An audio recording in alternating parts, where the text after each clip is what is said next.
coming at you like a drone strike, only more precise. I got the targets locked on, straight dead in my sights. But I ain't talking about the crosshairs, no, cause I don't play with toys. So just put the weapons down and leave that shit to little boys. In order to fight like a man, you gotta fight with your mind. So I wage warfare psychologically. Need I remind? You gotta outwit your opponents with intellect, like Sun Tzu said. Take up arms against the government, you're as good as dead. Cause they won't hesitate to mow you down like invasive plants. Just ask those wackos out in Waco. Oh wait, you can't. But this ain't the Davidian clan, this is those who understand. We never signed a social contract, we were born into this land that was taken from its original inhabitants by the enlightened man, who came, saw, and conquered, and then quickly began to manifest destiny by spilling blood from sea to shining sea. They tried to whitewash slavery and ethnic cleansing from history while proclaiming to be a shining beacon of liberty, fighting against fascism and all of the forms of tyranny, yet forcing democracy upon any system with which it disagrees by orchestrating military coups and propping up puppet regimes throughout Africa, Latin America, and of course the Middle East, playing the part of the aggressor in the guise of global police, establishing bases in nearly half of the world's countries and trying to downplay its imperialistic tendencies in the name of strategy against a perceived enemy. As though occupation and destabilization is supposed to make people friendly?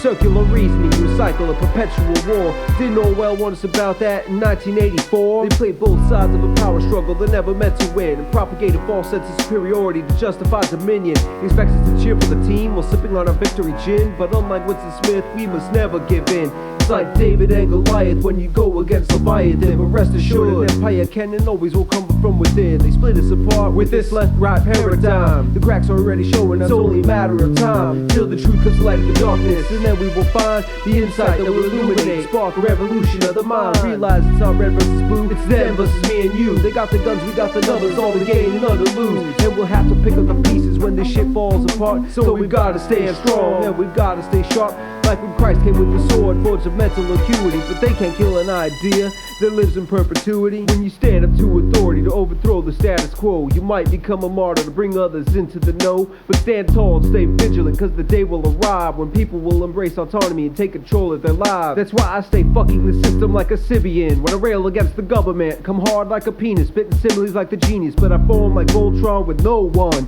It's entangling alliances with all and none, cause this divide and conquer game's been outplayed. Unless you think that this is just a tied-up tirade. Why? Because it's not a call to arms, it's a call to think and act in the interest of humanity, to unite and fight back. Get systems of oppression by withdrawing your consent from any and all corrupting forms of government.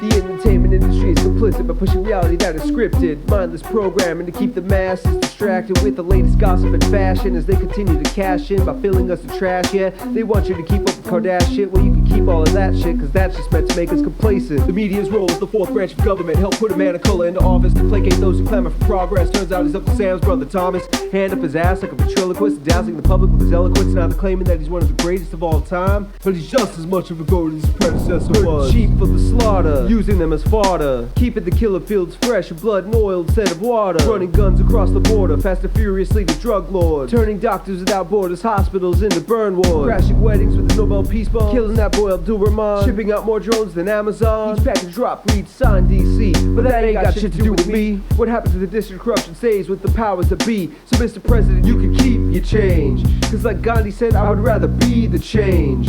And I know the next one is just gonna be the same, whether it'll be a crook, a chump, or what's his name.